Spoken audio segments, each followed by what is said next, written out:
Bharatiya Janata party Hyderabad central జిల్లా అధ్యక్షులు అన్న గౌతమ్ రావు గారికి, స్థానిక నల్లకుంట కార్పొరేటర్ శ్రీమతి అమృత గారికి, అలాగే కాచిగూడ కార్పొరేటర్ ఉమా రమేష్ యాదవ్ గారికి, గోల్నాక డివిజన్ ప్రెసిడెంట్ రవీందర్ గౌడ్ గారికి, భారతీయ జనతా పార్టీ నాయకులకు, కార్యకర్తలకు మరియు మీడియా మిత్రులందరికీ కూడా పేరు పేరున నమస్కారం. ఇందాక గౌతమ్ రావు గారు చెప్పినట్టుగా భారతీయ జనతా పార్టీ పేదల పక్షాన, ప్రజల పక్షాన మా పార్టీ రాష్ట్ర అధ్యక్షులు కిషన్ రెడ్డి గారి నాయకత్వంలో అనేక అంశాలపైన కొట్లాడుతూ వస్తోంది.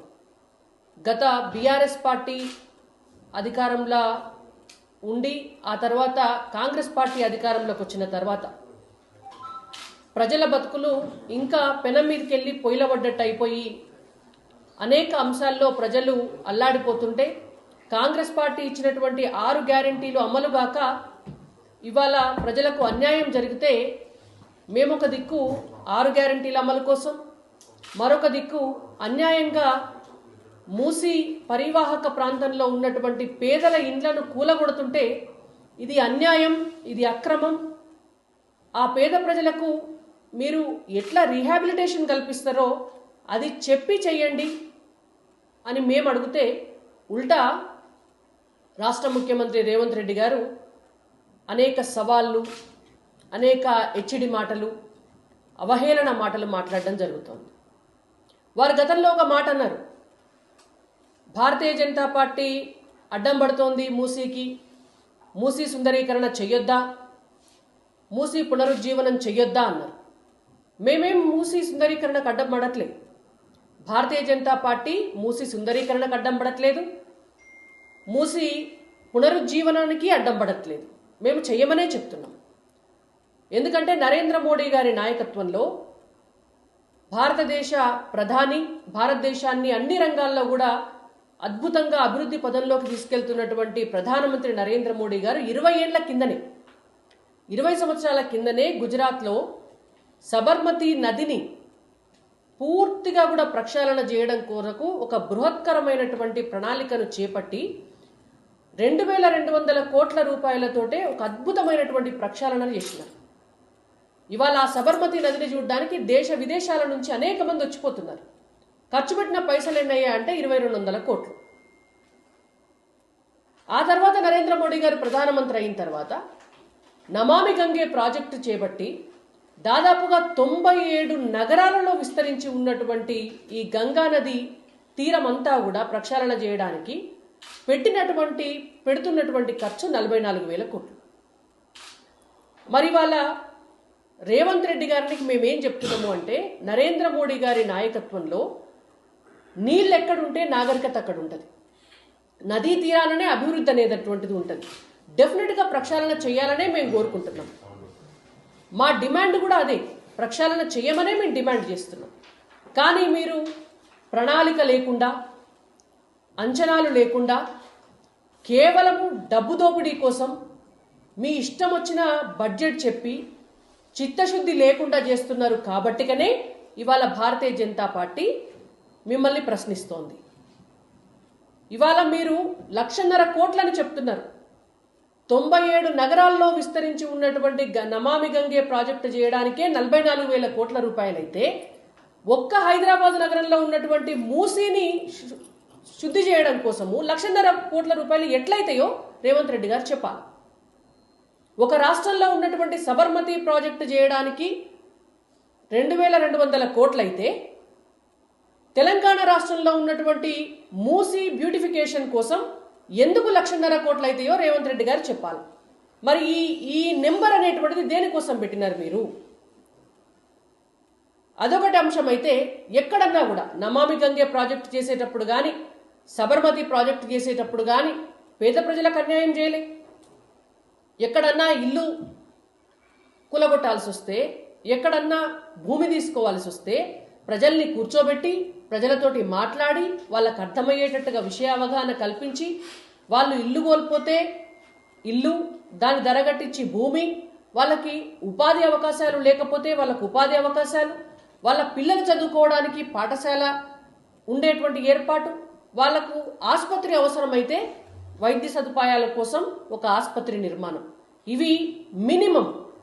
ఒక వ్యక్తిని, ఒక కుటుంబాన్ని మనం వాళ్ళ జీవితాలను, వాళ్ళ భవిష్యత్తును రాష్ట్ర అభివృద్ధి కోసమో లేకపోతే నగర అభివృద్ధి కోసమో వాడుకునేటప్పుడు డెఫినెట్గా కాంపన్సేట్ చేయాల్సినటువంటి బాధ్యత ప్రభుత్వాలకు ఉంటుంది. ఆ కాంపన్సేషన్ అనేటువంటిది భారతీయ జనతా పార్టీ గుజరాత్లో ఇచ్చింది, నమామి గంగే ప్రాజెక్టుల భాగంగా కూడా చేసింది. మరి మీకెందుకు సోయలేదు అని మేము అడుగుతున్నాం. ఎగ్దమ్ మీరు ఒక నిర్ణయం తీసుకుంటారు, రేవంత్ రెడ్డి గారు లండన్ పోతారు, థేమ్స్ నది అద్భుతంగా ఉన్నది అని చెప్పి థేమ్స్ నది లెక్క చేస్తా అని చెప్పి ఇక్కడికి వచ్చి 1,50,000 కోట్ల ప్రాజెక్ట్ అంటారు. తర్వాత వాళ్ళ మంత్రివర్గాన్ని సౌత్ ఆఫ్రికాకు పంపిస్తారు, ఆడికి పంపించి సియోల్ నగరంలో అద్భుతంగా జరుగుతోంది, మేము అట్లా చేస్తామని చెప్తారు. మేము ఒక్కటే అడుగుతున్నాం, మీరు ఏ నగరానికి పోయి ఏదన్నా చూసిరండి, మాకేం అభ్యంతరం లేదు. కానీ పేద ప్రజల దగ్గరికి మీరు వెళ్ళేటప్పుడు అసలు ఈ నగరంలో మీరు ఏం చేయదలుచుకున్నారు, మరి వాళ్లకు రీహాబిలిటేషన్ ఎట్లా చేపిస్తారో అనేది చూడాలి కదా. రాత్రికి రాత్రి ఇంటూ మార్కు పెట్టి తెల్లారి బుల్డోజర్లు పట్టుకపోయి బుల్డోజర్లతో మేము కూలగొడతాం, మా ఇష్టం వచ్చినట్టు చేస్తామంటే చూస్తూ ఊరుకోవడానికి భారతీయ జనతా పార్టీ వట్టిగా మీ లెక్క తూతూ మంత్రంగా పరిపాలన చేయట్లే దేశంలో. ఇవాళ ప్రజల కోసం మేమున్నాం.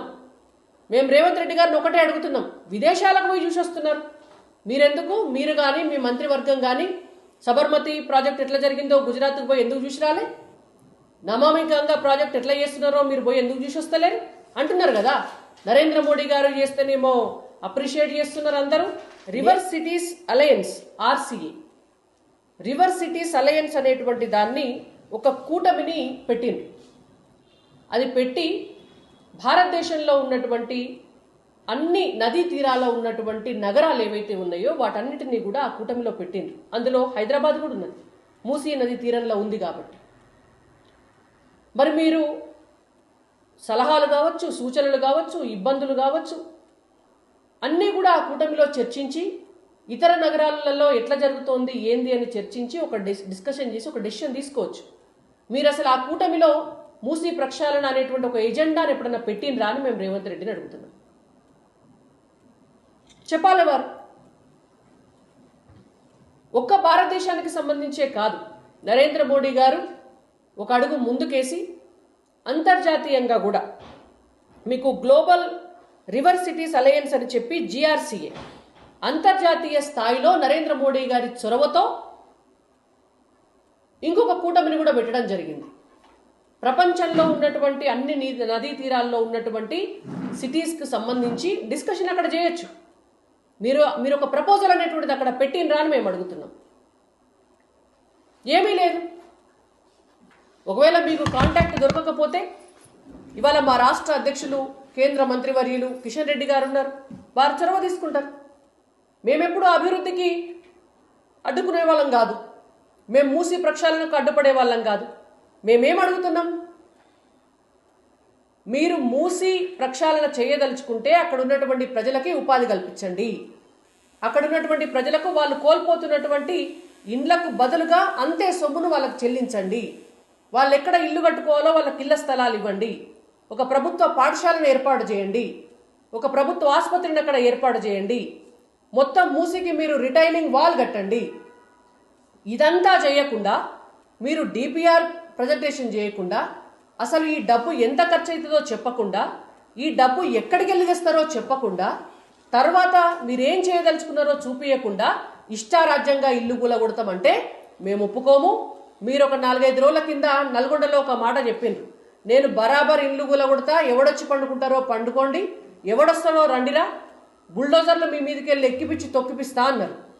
మేము రేపు 16వ తారీఖు నాడు సాయంత్రం 4 గంటల నుంచి 17వ తారీఖు నాడు ఉదయం 9 గంటల వరకు బరాబర్ మూసీ పరివాహక ప్రాంతంలో 22 చోట్ల మా భారతీయ జనతా పార్టీ నాయకులు కార్యకర్తలు అందరం కూడా పోయి బాధితుల ఇండ్లనే ఉంటున్నాము, ఇండ్ల కాడనే ఉంటున్నాము. దమ్ముంటే రేవంత్ రెడ్డి గారు బుల్డోజర్లు పట్టుకొని రండి. మీరు మా మీదకి వెళ్ళి తొక్కిపిచ్చి ఇండ్లు కూలగొడతా అన్నారు కదా, మీరు ఎన్ని బుల్డోజర్లు పట్టుకొస్తారో పట్టుకరండి, ఎట్లా తొక్కిపిస్తారో తొక్కిపియండి.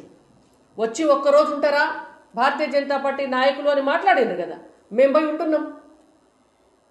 ఉంటున్నాం, రండి మీరు వచ్చి మొదలు వాళ్ళ కష్ట సుఖాలు తెలుసుకోండి. రేపు 16వ తారీఖు నాడు అంబర్పేట నియోజకవర్గంలో గోల్నాక డివిజన్ పరిధిలో ఉన్నటువంటి ఈ బస్తీలన్నీ కూడా గౌతమ్ రావు గారి అధ్యక్షతన 4 బస్తీలను ఫైండ్ అవుట్ చేయడం జరిగింది. ఆ 4 బస్తీల్లో కూడా 1 తులసిరామ్ నగర్, 2 కమలానగర్, 3 శాస్త్రి నగర్, 4 అంబేద్కర్ నగర్. ఈ 4 బస్తీలలో కూడా మా పార్టీ నాయకులు రేపు బస చేయబోతున్నారు. మా కేంద్ర మంత్రి వర్యులు పార్టీ రాష్ట్ర అధ్యక్షులు కిషన్ రెడ్డి గారు తులసిరామ్ నగర్లో వారితో పాటు జిల్లా అధ్యక్షులు గౌతమ్ రావు గారు ఇంకా కొంతమంది నాయకులు తులసిరామ్ నగర్లో బస చేస్తారు. కమలానగర్లో చింతల్ రామచంద్రారెడ్డి గారు, అజయ్ గారు, శాస్త్రి నగర్లో ఎన్విబిఎస్ ప్రభాకర్ గారు, ఆనంద్ గౌడ్ గారు, అంబేద్కర్ నగర్లో కృష్ణ యాదవ్ గారు, కళ్ళే రమేష్ యాదవ్ గారు.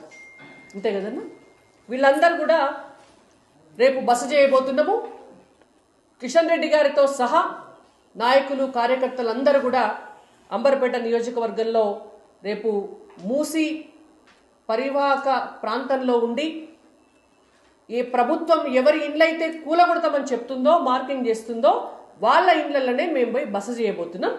దమ్ముంటే రేవంత్ రెడ్డి గారు బుల్డోజర్ పట్టుకొని వస్తారో, లేకపోతే అంతకంటే పెద్దదేమన్నా వాహనం పట్టుకొని వస్తారో, లేకపోతే వారే వచ్చి మాతో సహా అక్కడ ఆ ఇండ్లల్లో బస చేస్తారో వారు డిసైడ్ చేయాలి. పేద ప్రజల పక్షాన భారతీయ జనతా పార్టీ ఉంటుంది. పేదలకు న్యాయం జరిగేదాకా కూడా కొట్లాడతామని చెప్పి తెలియజేస్తున్నాం.